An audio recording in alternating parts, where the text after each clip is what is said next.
Crimes against person, liberty, and security of Article 267, kidnapping in serious illegal detention. Number 1. Offender, public individual or public officer.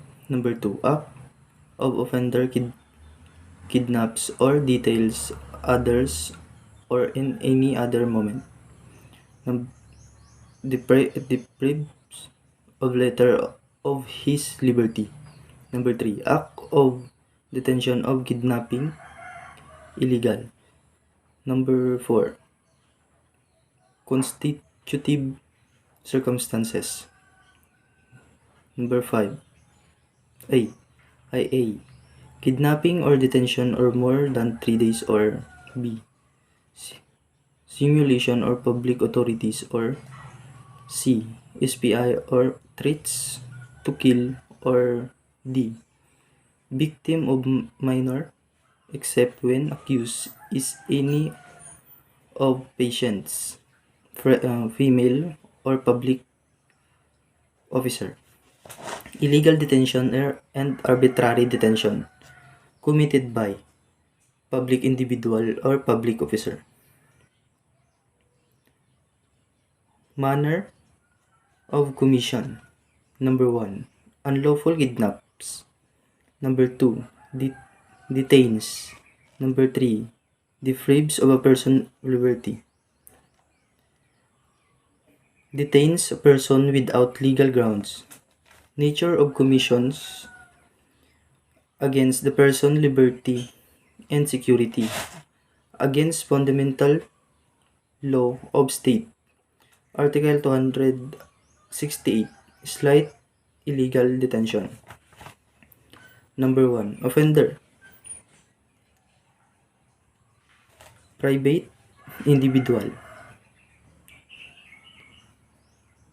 Number 2. Act of offender kidnaps or details other or in any other manner deprives him to his liberty.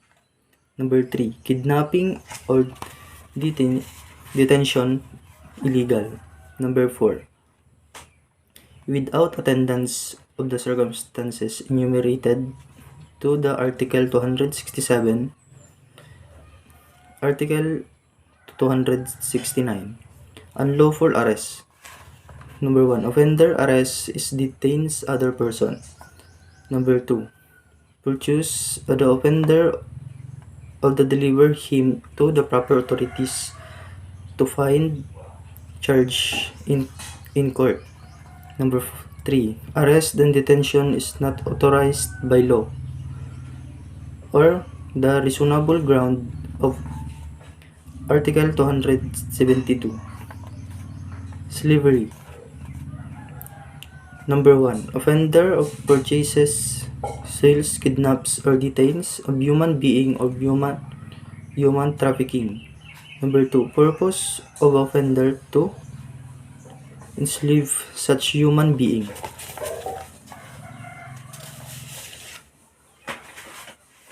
Slavery and kidnapping illegal detention is distinguished. Number 1. Slavery. Purpose is to slave victim. Number 2. Kidnapping or illegal detention.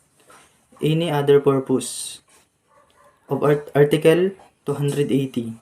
Qualified trespass to dwelling. Number 1. Offender.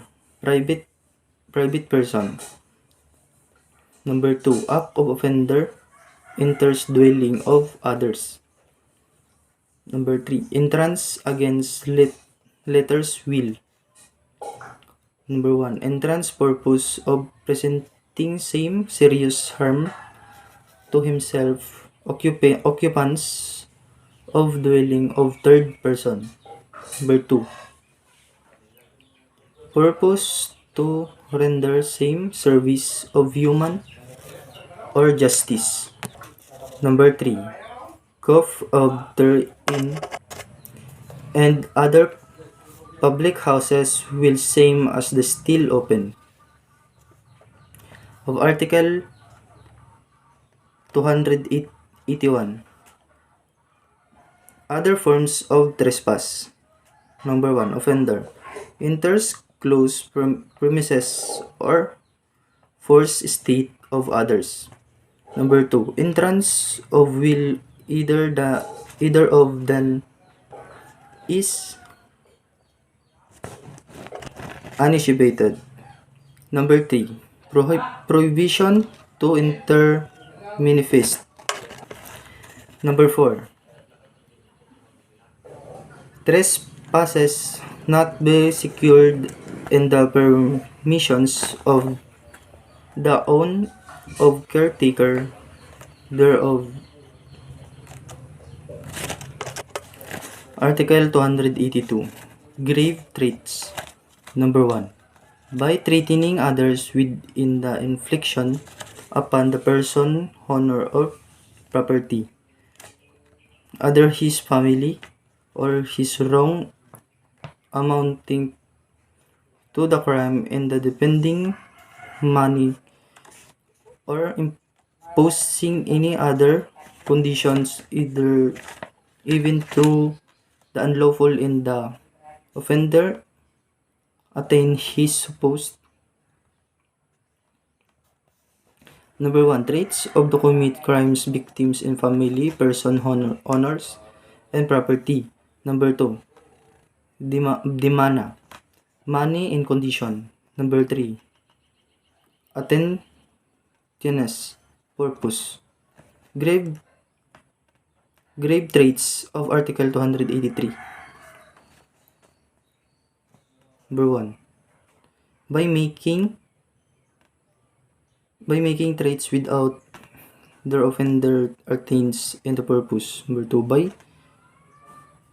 threatening others with the infliction upon his person, honors, and property, or that is his family, or any wrong amounting to the crimes that threats not being subject to the condition. Number 1.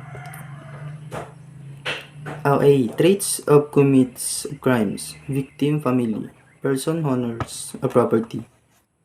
B. Demands, money, condition. 3. C. Attains his purpose. Light traits arts of Article 201. That these offenders make the traits of commit a wrong. 2. That the wrong does not be constitutes of crime. Number 3. That traits is the demand of his money, or that others condition is employed, even through the not lawful. Number 4. That are the offender has be attained or not be attained in his purpose. Other light traits of Article 285. Number 1. By threatening others with the weapon of his drawing of the weapon in arrive of unless it be unlawful self-defense. Number 2. By orally threatening others in the heats of anger with the same harm of constituting of crimes without presenting the idea involved in his threats. Number 3. By orally threatening to do others and the harm of constituting felony. Grave courteous of Article 286. Number 1. By preventing others by means of violation traits or the intimidation from doing something not prohibited by law. Number 2. By compelling others by this means of violence, traits, or intimidation to do something against his will without his right or wrong. Number 3. Elements of the art of 286. Number 1. That is the person preventing others from doing something and prohibited by law, or that he complied him to do something against his will, be it right or wrong.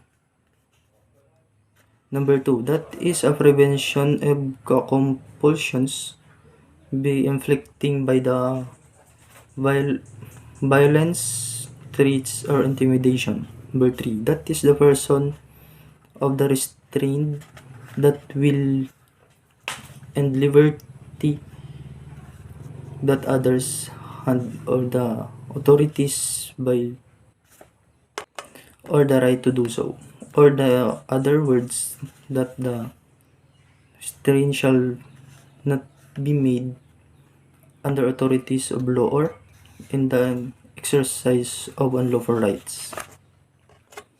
Coercion distinguish. Sense of illegal detention. Illegal detention requires actual confinement or restraint of a person, creators, and light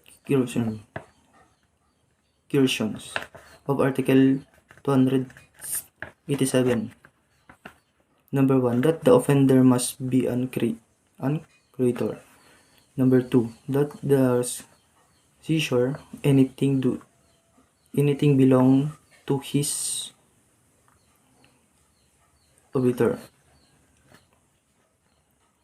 Number 3. That the seizure of the taking of accomplished by means of the violation or the display of its materials force producing intimidation. Number 4. That the purpose of his offender is so applied by the same of the payment of the dibs.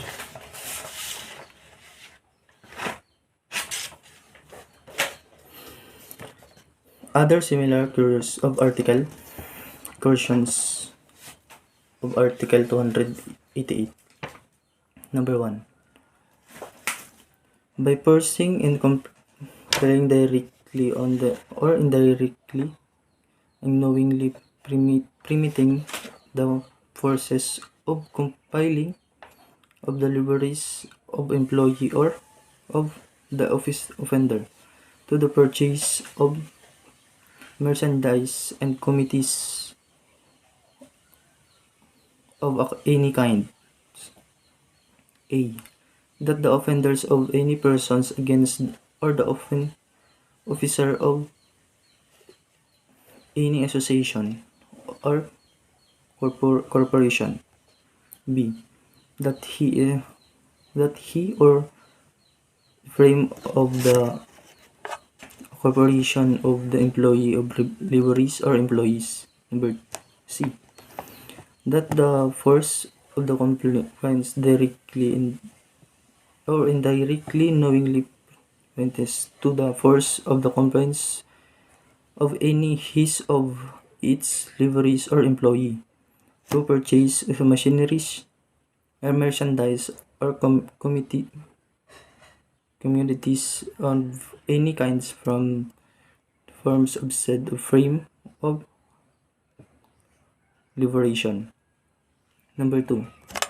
By paying wages due to his laborer or employee by means of takings of subject of his than his legal tender wearing of in of the Philippines, unless is expressly to requested by the such of liveries or employee. A. That the offender pays of his wages due to deliveries or employees or employee or employee by him by means by tokens or objects. B. That those tokens or objects are other than the legal tender currently to the Philippines.